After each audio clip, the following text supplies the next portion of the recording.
Empezó ya. Dios les bendiga a todos y saludos a los que están en sus hogares, ¿verdad? Me voy a parar aquí al frente. La pantalla se va a desaparecer un poquito, pero tan pronto necesitemos leer la pantalla, pues yo me muevo. ¿Sí? Ok, aquí. Ahí todavía te ven, sí. Ok, pues vamos a quedarnos aquí un momentito. Me permiten un momento, hermanos, estoy buscando el enlace para pasárselo a algunos hermanos. Denme un momentito aquí. Y mientras tanto pueden ir buscando en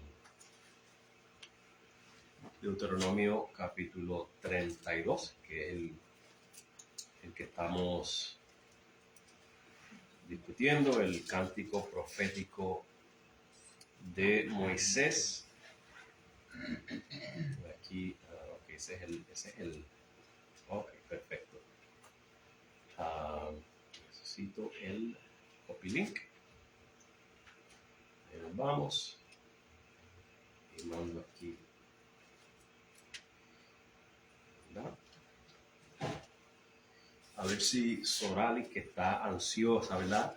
Esperemos que esté por ahí. Sorali, si estás por ahí, mándame un ok para asegurarme que estés viéndolo. Si no veo un saludo de Soralis, entonces envío un link a Soralis, que posiblemente sea eso, que no le ha llegado el programa. Voy a estar pendiente aquí. Este es tu celular, Joana, te lo dejo aquí. Lo puedes coger. Bien, nuevamente estamos en Deuteronomio 32 y lo voy a mover un poquito aquí, repasando así brevemente, hermanos, lo que traje la semana pasada. Tenía la intención de demostrar que el cántico profético de Moisés se cumpliría en el primer siglo. ¿Okay? Nos dice en Deuteronomio 31, 29, que esto sería en los postreros días que se cumpliría esto. Hemos mencionado que ya los apóstoles decían que estaban en los postreros días. O sea, esos eran los postreros días de esa era judía, para que entrara entonces ese reino que estaban esperando, reino del Mesías. Por eso se le conocía como los postreros días. Y este cántico, las profecías de este cántico, estaban dirigidas hacia los postreros días.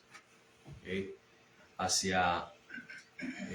Joana, no veo mensaje de Soralis. Si me le puedes enviar el enlace, ya yo lo grabé el enlace, solamente dale el paste en el Messenger, porque bendito, ya estaba ansiosa porque el estudio empezara y que no vaya a estar así. Tú lo que tienes que hacer es meterte en los mensajes regulares, no de Facebook, y le envías un mensaje a ella, le das paste para que, sí, porque ya no quiero que se lo pierda, porque desde esta tarde ya me avisó pastor, y, ok, no te preocupes, que se va a ver en Facebook. Como no la veo por ahí, pues quiero asegurarme que ella tiene el estudio. Y habíamos dicho, hermanos, que era para el primer siglo, el apóstol Pedro, cuando el día de Pentecostés, aunque esto ya lo dije hace como 2 semanas atrás, el día de Pentecostés, Pedro les dice que esto es lo que profetizó Joel, que en los postreros días el Espíritu Santo sería derramado sobre toda carne. ¿Qué se estaba viendo allí? El Espíritu Santo derramado sobre toda carne. ¿Okay? Entendiendo que sobre toda carne quiere decir sobre, ¿verdad?, sobre todos aquellos sobre quienes iba a venir el Espíritu Santo. O sea que eso era una señal de que estaban en los postreros tiempos. En el libro de Hebreos, cuando dice que Dios habló en el pasado de muchas maneras, pero en estos postreros días, nos ha hablado por medio de su Hijo. O sea que estamos hablando de que esto miraba hacia el primer siglo. Y cuando vimos la semana pasada en el Apocalipsis 15, una parte del cántico de Moisés, y estamos viendo que ya ahí en Apocalipsis estaba diciendo que ya los juicios de Dios se habían manifestado. ¿Qué juicios? Los que habla el cántico profético de Moisés. Entonces, hermanos, si Apocalipsis, o sea, si el cántico profético era para el primer siglo y Apocalipsis está diciendo ya se ha manifestado el juicio o los juicios de Dios. Pues mire, Apocalipsis, hermano, tiene más que ver con el primer siglo que con nosotros. Todas esas cosas que vemos en Apocalipsis, hermanos, eran particularmente para ese primer siglo. Tenían que ver con ese cierre del viejo pacto que Israel había roto, invalidado, y ese pacto no se iba a cerrar sin un juicio. De eso es que se trata el cántico profético de Moisés. Esto es lo que va a pasar porque vas a invalidar mi pacto. Es lo que dice el cántico profético de Moisés. Y en Apocalipsis ya está diciendo, están cantando el cántico profético y dicen que se manifestaron los juicios de Dios. Y obviamente esos juicios eran sobre Israel. Ahora, cuando lleguemos a Apocalipsis, yo les voy a demostrar a través de Apocalipsis que ese juicio de Apocalipsis es para Israel. Era para Israel, no para la tierra, para todos los habitantes de este mundo, sino para Israel. ¿Okay? Ahora, tengo una nota aquí. Deuteronomio 32 está íntimamente ligado al primer siglo. ¿Okay? Si usted busca pasajes como Romanos 10:19, es básicamente Pablo citando a Deuteronomio 32:21. ¿Okay? Hebreos 10:30 citando a Deuteronomio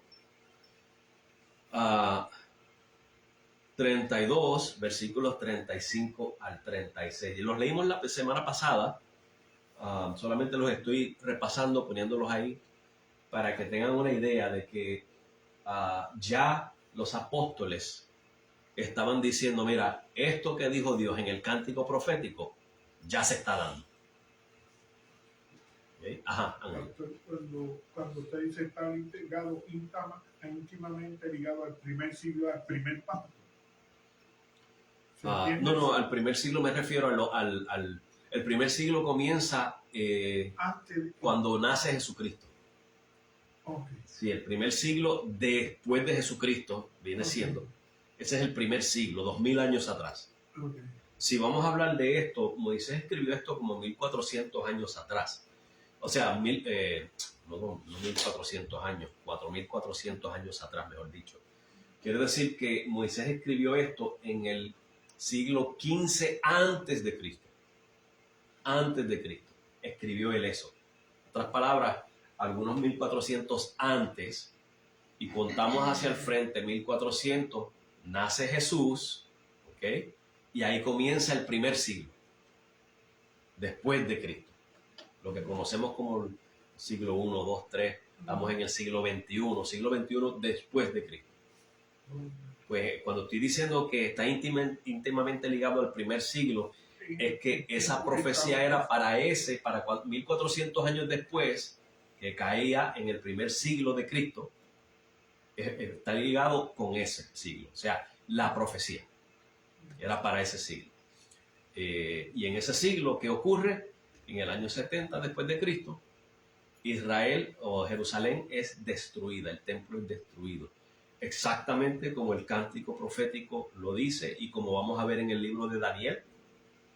capítulo 9, versículos 24 al 27, vamos a ver cómo Daniel profetiza 70 semanas, 490 años, se cumplen al pie de la letra, y luego Jesús en Mateo 24, en Marcos 13 y en Lucas 21, profetiza la destrucción del templo, y él dice, no pasará esta generación, o sea, la generación a la que él le estaba hablando, no nosotros, esa generación de los días de él, y una generación eran 40 años. Ahora Jesús es crucificado aproximadamente en el año 30 después de Cristo, 40 años después, 70, exactamente como dijo Cristo. Este juicio del que habla Deuteronomio está hablando exactamente del año 70 después de Cristo, del primer siglo, sí. A eso es lo que me refiero cuando dice que está íntimamente ligado al primer siglo. En Deuteronomio 32, del 24 al 25, hermanos, vemos un cuarteto de juicios. ¿Okay? Si lo leemos, vamos a leerlo. Deuteronomio 32, del 24 al 25. Se lo busco en la pantalla, hermanos, para que lo leamos todo. Vamos a buscar aquí en la pantalla. Déjame agrandar.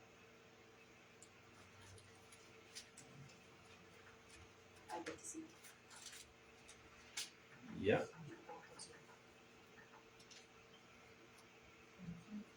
Ok, no, el 24 y 25, aquí está.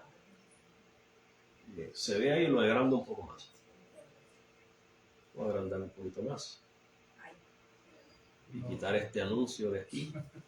Okay. Sí, hay que hacer dinero. Otra vez el anuncio. Ok. Miren lo que dice el 24, dice, consumidos serán de, apunte, hambre. Y devorados de, ¿qué dice ahí? Fiebre ardiente y qué. Y peste amarga. ¿Qué es eso? ¿Qué son esas dos cosas? Plagas, ¿verdad? Diente de fieras enviaré también sobre ellos con veneno de serpientes de la tierra. Bestias son la tercera, el tercer elemento del cuarteto. El versículo 25, por fuera desolará la espada. Ese es el número 4. Siempre vamos a ver en los juicios de Dios ese cuarteto. Y dentro de las cámaras el espanto hacia el joven como a la doncella, al niño de pecho como al hombre cano. Ok, esos son los versículos 24 al 25. Y vemos ese cuarteto. Hermanos, en Mateo 24, versículos 6 al 7. Vámonos allá a transportarnos a Mateo. Yo creo que lo puedo buscar aquí mejor para no tener que sacar esto de aquí. Buscarlo acá, Mateo 24.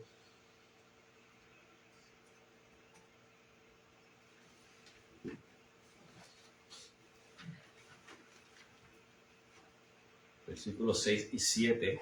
Miren lo que dice Jesús cuando los dice. Acuérdense que en Mateo 24 Jesús le dice a los discípulos, ellos le dicen, le mostraron los edificios y él le dice, ¿veis todo esto? De cierto os digo que no quedará aquí piedra sobre piedra que no sea derribada. Los discípulos luego le hacen la pregunta del versículo 3. ¿Cuándo serán estas cosas? Escuche bien. ¿Qué cosas están preguntando ellos? Lo que Jesús le acaba de decir. No quedará piedra sobre piedra de este templo. O sea, la pregunta que le hacen los discípulos tiene que ver con la destrucción del templo.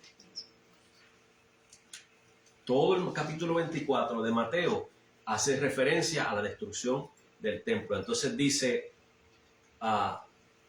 ¿cuándo serán estas cosas? ¿Y qué señal habrá de tu venida? Esa pregunta que ellos están haciendo, a nosotros se nos ha enseñado ¿qué? el regreso de Cristo. Que es el regreso de Cristo, ¿verdad? Físico. La segunda venida de Cristo, ¿verdad? Ok. Y del fin del siglo. ¿Y qué se nos ha enseñado de eso? ¿Que va a ser qué? El juicio. El fin del mundo, ¿verdad? El juicio final. Hermanos, la pregunta tiene que ver con el templo, no con el fin del mundo, no con una segunda venida física de Cristo. Tiene que ver con el templo.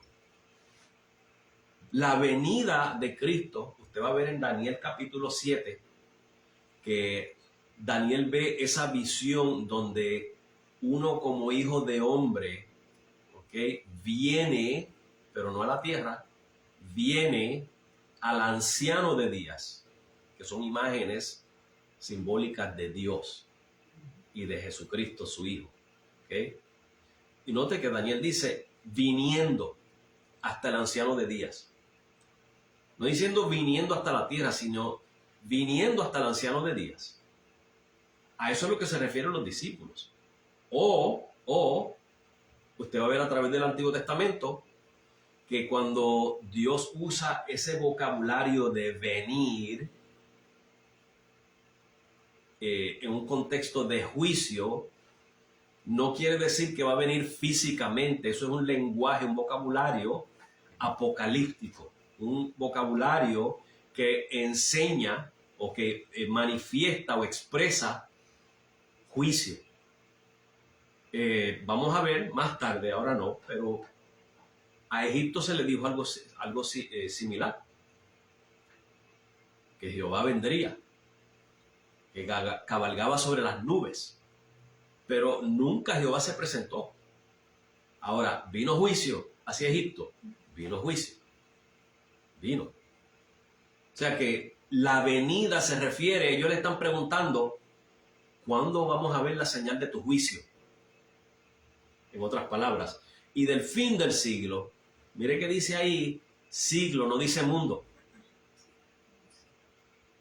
Fin del siglo, ¿qué siglo? El siglo de la era judía. Eso iba a venir a un fin. Ellos sabían que todo eso estaba ligado a la destrucción del templo. Y por eso hacen la pregunta, ¿cuándo será esto? ¿Cuándo será la señal de tu venida? Y del fin del siglo. O sea, los tres elementos de esa pregunta están unidos refiriéndose al templo. Ahora, no le voy a dar más profundidad a esto porque esto, cuando lleguemos a Mateo 24, pero le doy una idea. ¿Okay? Le estoy dando una idea. Porque esto hay que demostrarlo con pasajes bíblicos. Yo no, más que lo estoy parafraseando ahora, pero cuando lleguemos ahí lo vamos a ver versículo por versículo. Pero observe que cuando usted sigue leyendo más hacia adelante, miren el versículo 6 al 7, ahí mismo en Mateo, y oiréis de guerras y rumores de guerras. ¿Qué es eso, hermanos? ¿Qué elemento es ese de los 4 que le presenté aquí?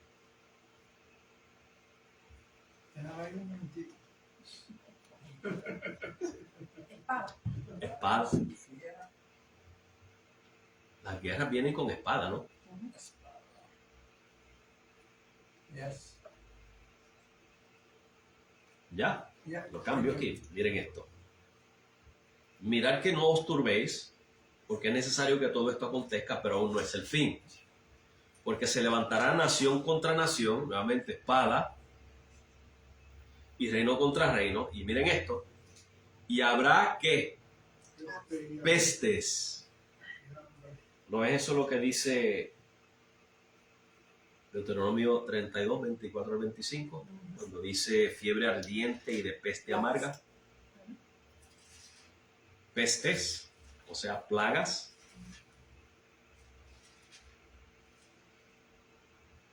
Y el próximo, y hambres, ese es otro de los elementos de Deuteronomio 32, 24 al 25. Ahora, aquí dice fieras, pero Jesús no menciona fieras, ¿verdad? Entonces, surge la pregunta, ¿y dónde está esa parte? Ese cuarteto. lo que aparece es terremoto. Bueno, déjeme hacerle esta pregunta.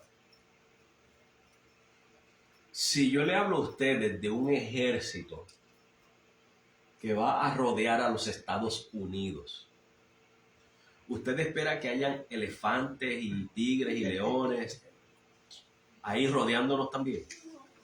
No, ¿verdad? Porque eso no es parte de un asedio. Eso no es parte de un asedio. ¿Ok? Esa es la situación que está presentando Mateo. Mateo se está enfocando en que Jerusalén va a ser rodeada por ejércitos. ¿Ok? No por fieras, por ejércitos. Entonces, el contexto de Mateo, aunque excluye las bestias, las fieras, no están excluidas del todo. Mateo se está enfocando en un asedio. Y obviamente usted no va a ver tigres y leones rodeando a Israel para atacarlo, especialmente una ciudad amurallada. Se trata de un ejército, ahí está la espada. Cuando hay un asedio, que una ciudad está rodeada, nadie puede salir ni entrar. ¿Qué empieza a pasar con la comida? Empieza a escasear, ¿verdad? ¿Y entra qué? El hambre. Y con el hambre y la desnutrición, ¿entra qué, hermanos? La muerte. Y con la muerte, esos cuerpos, hermanos, deteriorándose, descomponiéndose, traen ¿qué? Enfermedades y plagas. Enfermedades y plagas. En eso es que se está enfocando Mateo. Ahora, cuando por lo general Dios traía juicio sobre un pueblo, aún sobre Israel lo hizo, y lo vamos a ver ya mismo, al haber una despoblación, al reducir la población de ese país o de ese pueblo, entraban las fieras, empezaban a multiplicarse. Y cualquier sobreviviente que había allí era destrozado por las fieras. ¿Okay? Estoy seguro, hermanos, que cuando Israel quedó desolado, cuando Jerusalén quedó desolada, que eso se llenó de serpientes y de chacales y coyotes y todo eso. De hecho, las personas que venían a visitar a Jerusalén, cuenta Josefo, cuando entraban no sabían dónde empezaba Jerusalén y dónde terminaba porque no quedó nada. Parecía que nunca hubo una ciudad ahí. Así de fatal fue la situación. O sea que otra cosa que también tenemos que entender es que cuando hay cuerpos muertos así, hermanos, y usted mira para arriba, ¿qué hay? Aves de rapiña, ¿verdad? Hermanos, esos son fieras y bestias que vienen también a destrozar. Esa podredumbre que había allí iba a atraer esos animales, iba a traer ratas, toda clase de sabandijas salvajes, hermanos. O sea que no queda excluido. ¿Okay? Parece que sí está excluido ahí en Mateo 24, pero no es la intención de Mateo excluir eso. Es que Mateo está hablando del asedio que va a ocurrir. Pero debe de esperarse que vienen también fieras. ¿Okay? Lucas 21, 11. Vamos a buscar Lucas 21, 11. Buscarlo aquí.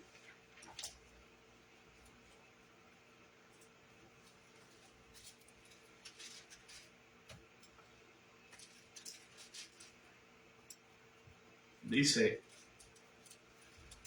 que es básicamente lo mismo. Lucas es paralelo a Mateo 24, Lucas 21. Y habrá grandes terremotos en diferentes lugares, hambres y pestilencias, y habrá terror y grandes señales del cielo. Se me olvidó leer el 10, y el 10 dice que se levantará nación contra nación y reino contra reino. Lo mismo que dice Mateo. Lo mismo que dice Mateo, ¿verdad? Ahora, hermanos, miren Apocalipsis.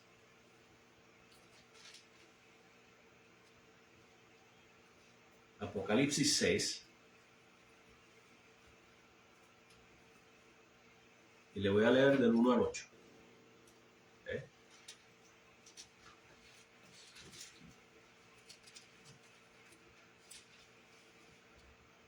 Vi cuando el Cordero abrió uno de los sellos y oí a uno de los 4 seres vivientes decir como con voz de trueno, ven y mira. Y miré, y he aquí un caballo blanco, y el que lo montaba tenía un arco. Y le fue dada una corona, y salió venciendo, y para vencer. Salud. Ahí, hermanos, en este versículo, habría que discutirlo cuando lleguemos a Apocalipsis, pero algunos eruditos piensan que este es Cristo. Porque Apocalipsis está recontando la historia de la venida de Cristo y lo que sucedió después, y que se repite en 7 ciclos a través de Apocalipsis. Y lo que se dice es que basado en Apocalipsis 19, cuando se ve a Cristo en un caballo blanco descendiendo, pues, o sea, se respalda con eso como interpretación. Es posible que sea Cristo. ¿Okay? Muchos dicen, no, ese es el anticristo. Bueno, cuando lleguemos ahí lo discutiremos. Otros creen que que venía en un caballo blanco y para vencer, era Tito Vespasiano, que fue el que trajo la espada contra Jerusalén, la rodeó y la destruyó. ¿Okay? Vamos a irnos con ese, que este era Tito Vespasiano. Cuando abrió el segundo sello, oí al segundo ser viviente que decía, ven y mira, y salió otro caballo bermejo, y al que lo montaba le fue dado poder de quitar de la tierra la paz, y que se matasen unos a otros, y se les dio una gran espada. Ahí lo vemos nuevamente, hermanos. Espada, uno de los cuartetos de Deuteronomio. Cuando abrió el tercer sello, oí al tercer ser viviente que decía, ven y mira. Y miré, y he aquí un caballo negro, y el que lo montaba tenía una balanza en la mano. Y oí una voz de en medio de los 4 seres vivientes que decía, 2 libras de trigo por un denario, y 6 libras de cebada por un denario, pero no dañes el aceite ni el vino. O sea, en otras palabras, escasez, hambre, ¿verdad? Hambre. Ese es otro de los elementos del cántico profético de Moisés.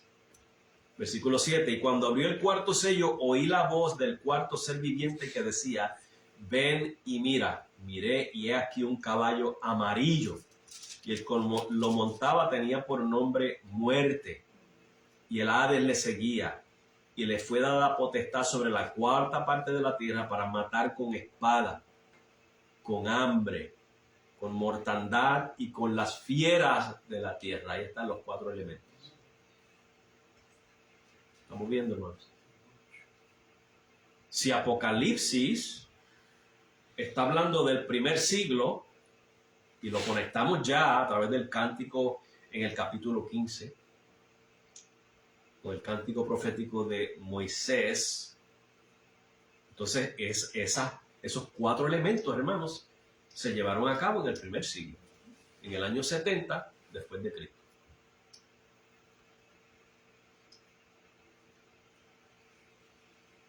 Ahora, no se me vayan a perturbar, hermanos, confundir y pensar que, porque yo estoy diciendo que el Apocalipsis era para el primer siglo, que no hay nada ahí para nosotros, para el futuro. Nosotros esperamos cielo nuevo y tierra nueva, y eso está en Apocalipsis. ¿Verdad? Esperamos la segunda venida de Cristo, eso está en Apocalipsis. O sea que hay partes ahí para nosotros también. ¿Okay? Pero estamos viendo, hermanos, que hay una similitud entre Apocalipsis 6 y Mateo 24. Y esos dos tienen una similitud con el cántico profético de Moisés. ¿Okay? Y acuérdense que el cántico profético habla de un juicio contra Israel. ¿Por qué causa?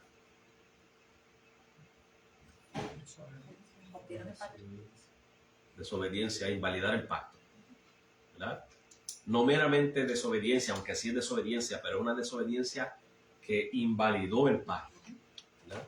Y estamos hablando a nivel nacional, porque una cosa es que 1 o 2 o 3 israelitas hayan desobedecido. O sea, Dios no iba a destruir a una nación completa porque 3 israelitas desobedecieron. Fue que toda la nación desobedeció. ¿Sí? Hay un patrón de vida, de desobediencia, de invalidar el pacto. en la nación. ¿Okay? Y eso no había visto. Correcto. Y hermanos, si se recuerdan, yo les había dicho que leyeran Levíticos también. Y en Levítico 26, versículo 25, ya lo había dicho también. No lo reconoció. Levítico. Así que el Levítico.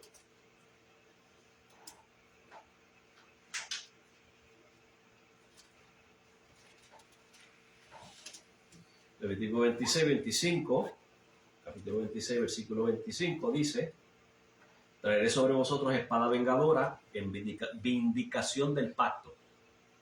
Esos 4 elementos era para vengarse Dios por ellos haber violado el pacto.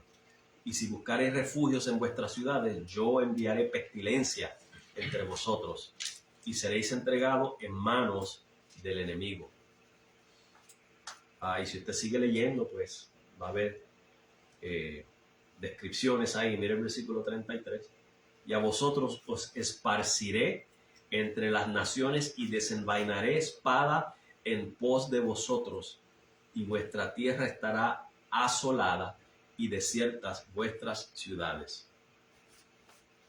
Josefo, el historiador que nació, él nació como algunos 7 años después que Cristo fue crucificado. O sea que Josefo vivió para esa época.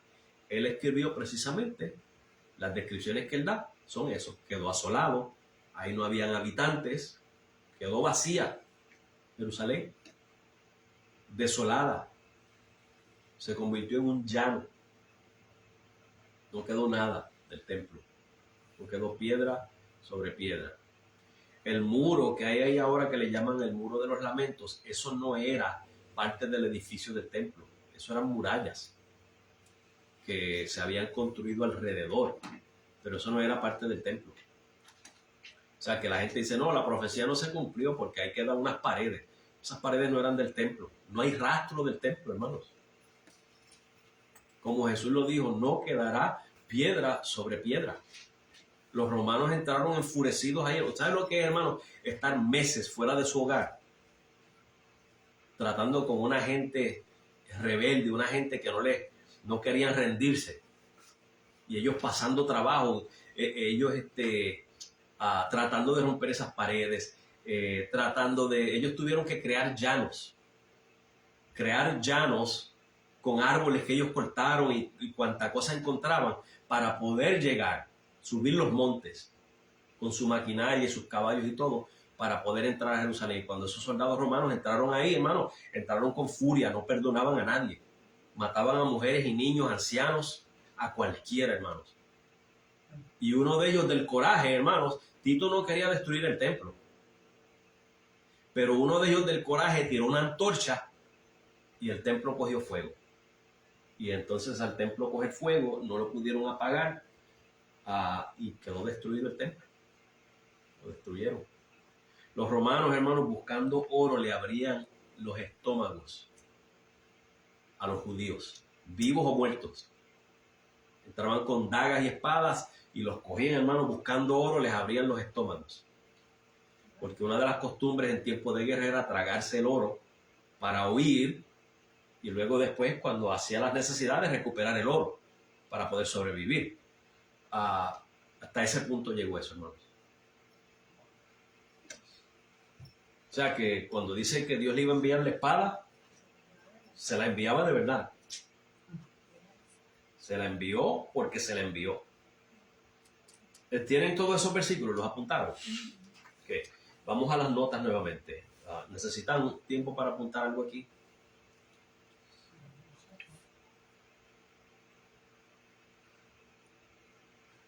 ¿Estamos?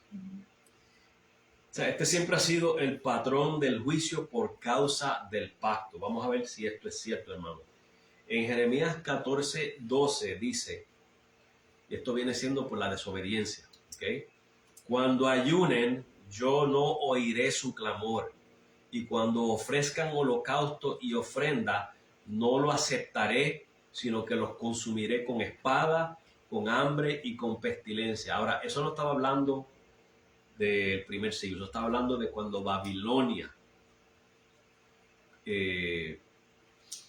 se apoderó de Israel, cuando los babilonios vinieron y conquistaron a Israel. Esa es la profecía de Jeremías, tiene que ver con eso. Pero note que ahí están los elementos. Lo mismo que Dios le había prometido. Ya ellos habían invalidado el pacto, pero Dios fue misericordioso.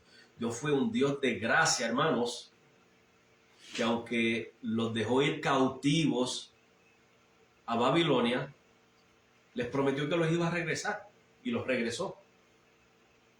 Pero fue un acto de misericordia de Dios, de gracia, porque ya ellos habían invalidado el pacto. Dios no le debía ya nada a ellos, al ellos invalidar el pacto, ¿verdad? Jeremías 21:7.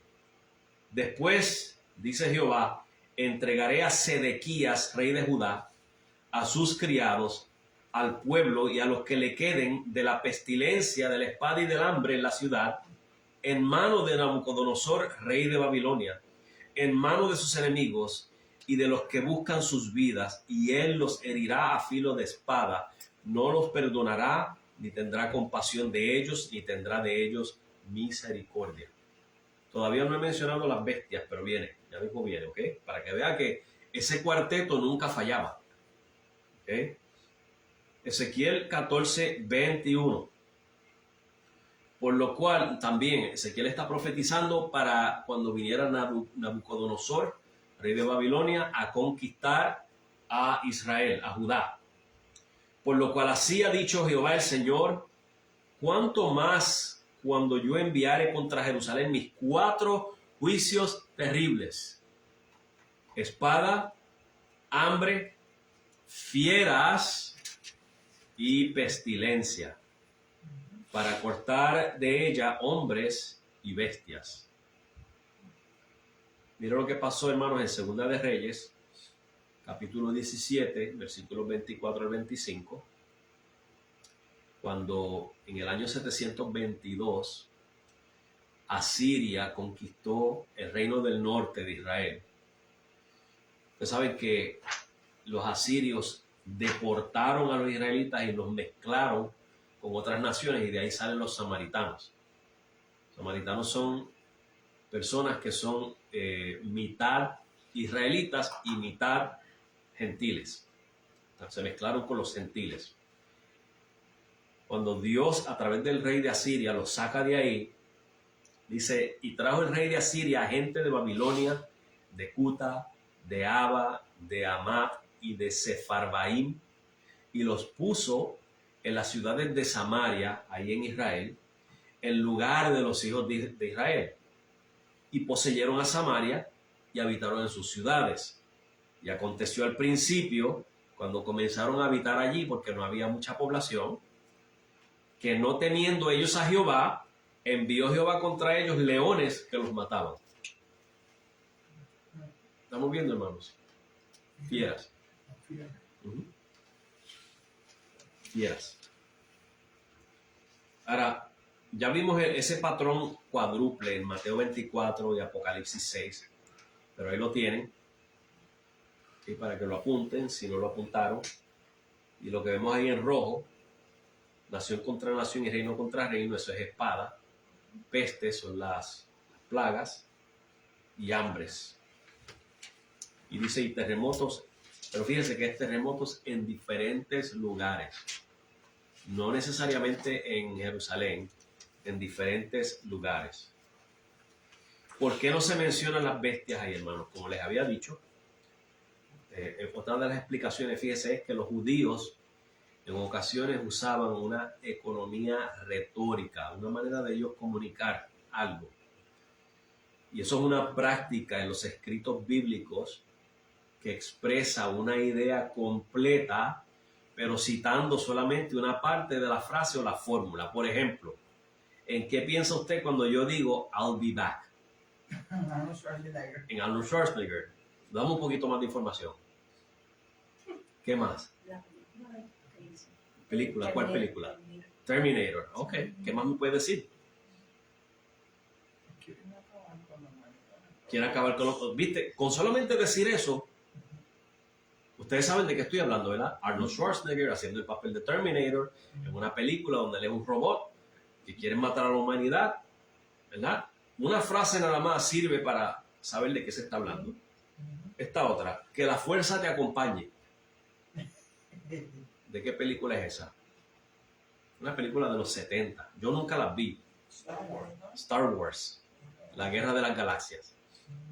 Que la fuerza te acompañe. ¿Ves? ¿En qué figura piensan ustedes cuando piensan en Star Wars? Vader. Darth Vader, ¿verdad? ¿Ve? Con una frase, ya ustedes... 9/11, Las Torres Gemelas. las Torres Gemelas que fueron destruidas por el ataque terrorista. Eso es lo único que tuve que decir, 9/11.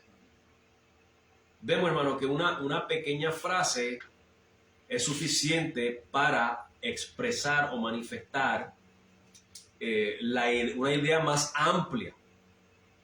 Pues cuando vemos que Mateo o cualquiera de los otros escritores del Nuevo Testamento dejan fuera una de las cosas, los judíos entendían perfectamente que con mencionarle espada era suficiente. Ya ellos sabían que con la espada también iba a venir el hambre, las pestes y las fieras. Ya ellos lo sabían. Pues Mateo le da un poquito más de información. Mateo le dice espada, hambre y pestes, pestilencias. O sea que eso era un método retórico de literatura que ellos practicaban, ¿okay? Una economía retórica. Ellos se ahorraban tener que escribir mucha información, ¿okay? Y así pues, con una pequeña frase ya se entendía de qué se estaba hablando. Cuando leímos en Apocalipsis capítulo 15, ese pedacito, esos 2 versículos que leímos del cántico profético de Moisés, los judíos, hermanos, cuando escuchaban eso, ¿no cree usted que ellos automáticamente se transportaban a Deuteronomio 32? Pues si lo conocían, ¿verdad que sí? Se transportaban a Deuteronomio 32 y sabían de qué se trataba ese cántico profético. Esto es lo que le acabo de decir, hermano, que en el pensamiento judío, con solo mencionar espada, pestes y hambre, se conocía que esto era un paquete completo del juicio de Deuteronomio 32. Segundo, como les había explicado antes, hermanos, Mateo enfoca su descripción en el futuro asedio de Jerusalén por parte de los romanos. Espada, hambre y pestes tienen relación con los asedios, pero las bestias no tienen relación con los asedios. O sea que las bestias no iban a rodear una ciudad. Por eso es que Mateo no los menciona. Ahora, las bestias vendrían luego del asedio para devorar cadáveres y habitar en el país desolado. ¿Sabes lo que yo no he hecho, hermano? Yo no he chequeado a ver si se oye bien la transmisión. Espero que se oiga. Si hubieran sobrevivientes, serían devorados. ¿Preguntas o comentarios hasta ahí, hermanos? Un comentario, pero tiene que ver, bueno, tiene que ver con un poco. Yo estaba viendo ayer en YouTube. Se oye, ok, perfecto.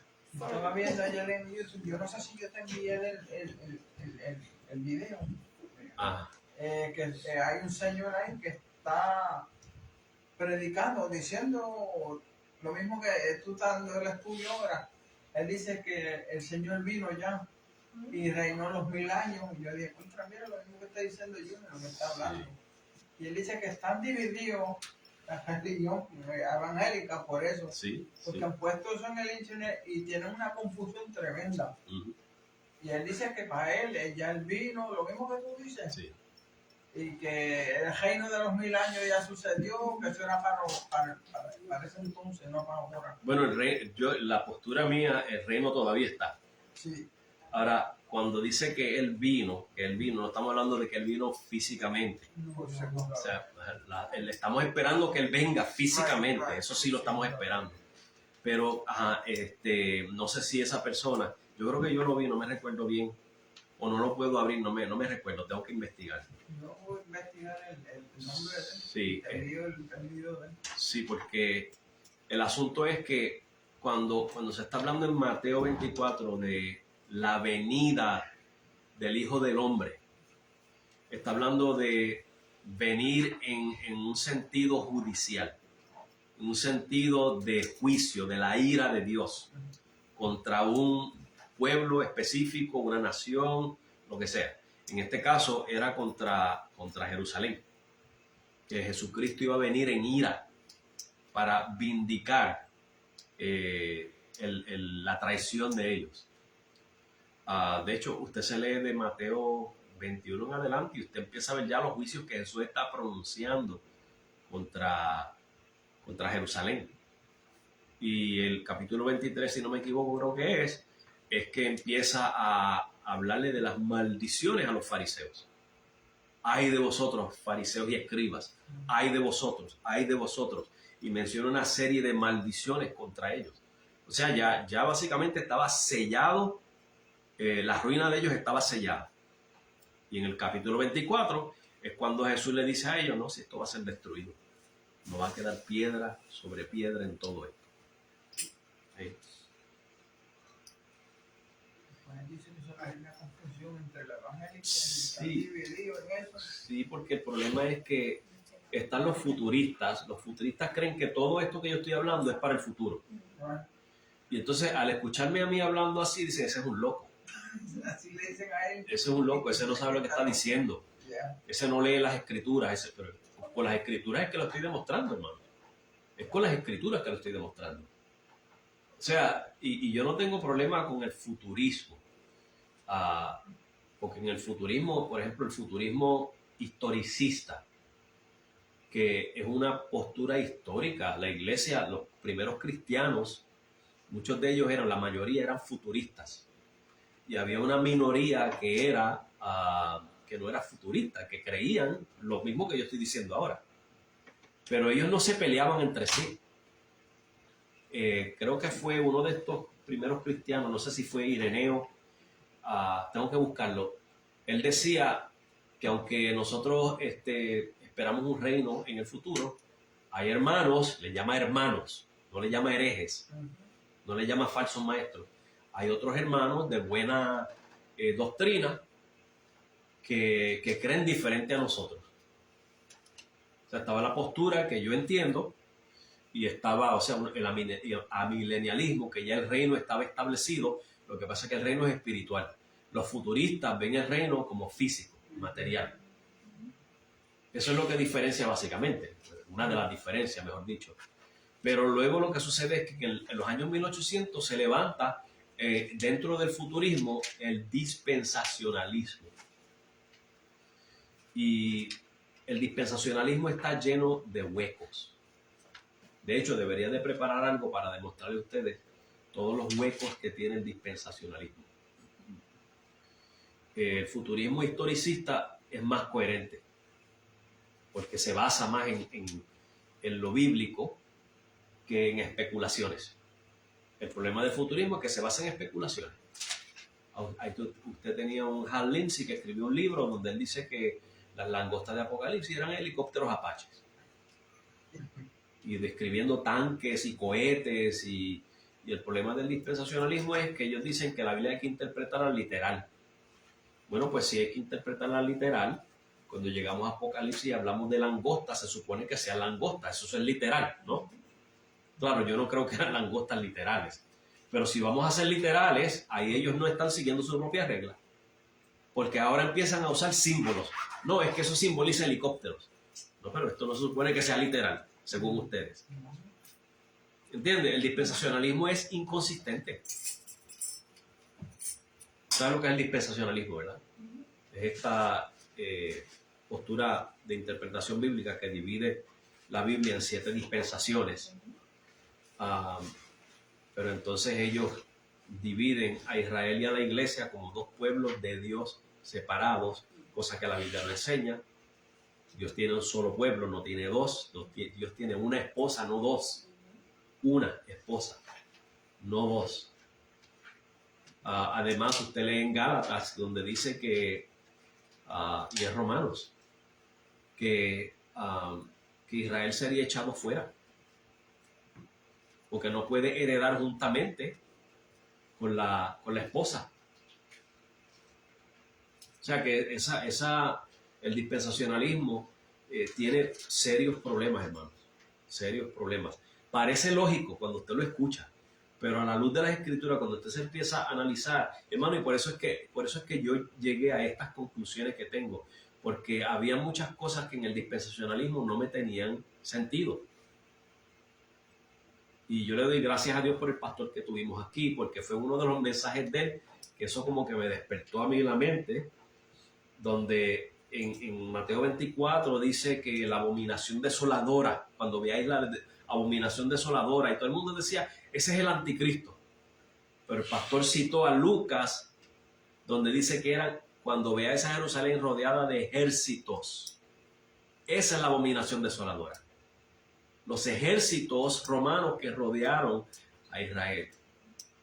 Y desde esa vez en adelante yo dije, yo tengo que desaprender todo lo que aprendí, que me tiene confundido, y comenzar a buscar de nuevo. Y hermanos, se los digo en serio, hermanos, esto fue como desde el 2008 o 2009 más o menos, que yo dejé de estudiar profecías, apocalipsis, etc. Hasta hace poco, quizás hasta hace algunos 7 u 8 años atrás, que fue que comencé a buscar nuevamente. Y poquito a poco, hermanos, he ido buscando hasta que he llegado a lo que me parece más coherente, más lógico, bíblicamente hablando. Y eso es lo que yo les estoy compartiendo a ustedes, hermanos, lo que parece ser más coherente, bíblicamente hablando. ¿Ok? Ahora lo voy a terminar con esto, hermanos. Dice, aunque los pasajes citados de Jeremías y Ezequiel tuvieron su cumplimiento ya para el 586 antes de Cristo, los evangelios y apocalipsis copian ese modelo para hacer énfasis en las maldiciones del pacto. De hecho, en Apocalipsis eso es lo que hace Juan. Juan copia mucho, creo que es el 80% del Antiguo Testamento, en imágenes y símbolos y ciertos elementos que los judíos conocían. Y cada elemento transmitía un mensaje. Cuando dice que el río Éufrates se secará, los futuristas están, porque el río Éufrates se está secando, se está cumpliendo la profecía. Nada que ver, hermanos. Cuando a esa gente del primer siglo, ¿qué sabían ellos que en el futuro iba a haber un río Éufrates? Ellos conocían el río Éufrates de aquella época. Ahora, cuando se les decía que el río Éufrates se secará, eso los transportaba el Antiguo Testamento. Cuando los enemigos de Israel secaron el río, lo desviaron para poder cruzar y conquistarlos, atacarlos y conquistarlos. Entonces, el mensaje que le transmite Juan a ellos es, mira, así como pasó en el Antiguo Testamento, que los ejércitos vinieron y ese mismo río no los pudo detener, así va a pasar con ustedes ahora. Nada va a poder detener a ese ejército romano que viene contra ustedes. Ese es el mensaje que le está transmitiendo Juan a estas personas. O sea que las imágenes que Juan transporta al Apocalipsis desde el Antiguo Testamento tienen ya detrás un mensaje. Ya hay un mensaje detrás de esas imágenes. Y eso es lo que nosotros tenemos que hacer, entender cuál es el mensaje detrás de esas imágenes, de esos símbolos que Juan trae. Y así dejamos de especular, hermanos, y de tratar de adivinar quién va a ser el anticristo. Posiblemente sea Trump, posiblemente sea Biden, posiblemente sea Obama. ¿Sabe lo que dijeron, hermano? Que Reagan, el presidente Reagan era el anticristo porque el nombre de él, Ronald Wilson Reagan, los tres se componen de 6 letras. Ronald se compone de 6 letras, a Wilson se compone de 6 letras y Reagan se compone de 6 letras. Ahí está el anticristo. Especulaciones, hermanos, disparates. Cuando lleguemos ahí, usted va a ver, hermanos, con claridad que no tiene nada que ver con un chip que me van a poner en la mano, con un tatuaje que me van a hacer en la frente, no tiene nada que ver con la vacuna del COVID que le ponen a uno y que ahí está y que supuestamente el microchip o qué sé yo, no tiene nada que ver con eso, hermanos. ¿Qué sabían la gente del primer siglo de nada de eso, hermanos, cuando Juan les escribió? Y sin embargo, Juan les está diciendo a ellos, bienaventurado el que lee y escucha. ¿De qué le vale leer y escuchar si no entendía? ¿Cómo iban a ser bienaventurados? Eran bienaventurados porque obviamente iban a entender lo que les escribió Juan. Los que no entendemos somos nosotros, que lo hemos dañado con especulaciones. Hay que volver a la Biblia, dejar que la Biblia sea la que nos hable, hermanos. ¿Okay? Ahora, Josefo confirma estos elementos de las maldiciones del pacto en sus escritos de las guerras de los judíos. Usted puede buscar eso gratis online. Póngale ahí guerras de los judíos de Josefo, gratis online, y hay un montón de recursos, hermano, que usted lo puede buscar y lo puede leer. Pero voy a reservar los escritos de Josefo para cuando lleguemos a Mateo 24. Y Josefo no es el único historiador de esa época, hay otros más, hermanos. También escribió Tácito, Suetonio, Cadiodío y otros más. Todos confirman, hermanos, lo que Jesús predijo de Jerusalén. Usted lo lee en cada uno de esos escritores, Jesús no falló. Hay gente que dice que Jesús falló su profecía porque su segunda venida nunca vino. Porque él no estaba hablando de una segunda venida física, estaba hablando del juicio, de su vindicación por romper el pacto contra Israel. Es lo que él estaba hablando. ¿Entendemos, hermanos? Preguntas, comentarios. ¿Estamos bien hasta ahí? La gran tribulación, que Ángel me había dado un papelito. ¿Para quién es la gran tribulación? ¿Es para nosotros o era para ellos? Bueno, la gran tribulación la menciona Jesús en Mateo 24. Usted va a ver a Juan escribiéndole a la iglesia, a las 7 iglesias, diciendo que él estaba participando juntamente con ellos de la tribulación. Estamos viendo la Biblia misma, ella va desempacando eso poco a poco. Pasa que el futurismo ha creado algo que es fascinante, es sensacional y se vende. ¿Usted sabe los millones de libros que se vendieron de Hal Lindsey, hablando de langostas de helicópteros y cosas así? Porque eso fascina a la gente. Usted quiere fascinar a la gente, escribe un libro acerca de extraterrestres y mézclalos con la Biblia para que vea cómo se los compran a montón y se hace millonario. Ahora, si usted es honesto, usted no va a hacer eso, ¿verdad que no? O sea, esas cosas fascinan a la gente. Y de igual manera, hermanos, estas especulaciones de Apocalipsis fascinan a la gente. Bien, hermanos, vamos a cerrar aquí hasta la próxima semana. Los dejo si no tienen preguntas entonces y nos vamos para las casas. Dios bendiga a todos. No saludé a nadie hoy. Tere está ahí. Tristemente no mire los... Está ahí Belis, los mensajes. Laciano, Vamos a saludar, Tere. antes de irnos, vamos a dar un saludito a Tere. cada uno. Alicia, Dios te bendiga, ahí en Hartford, nuestra hermana Nilda, ahí también que está en su casita.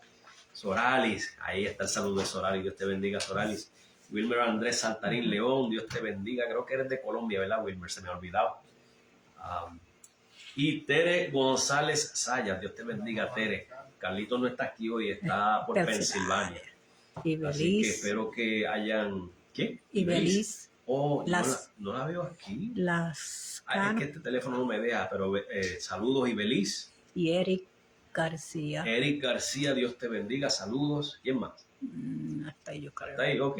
Si se me queda alguno, pues me disculpas y Dios les bendiga.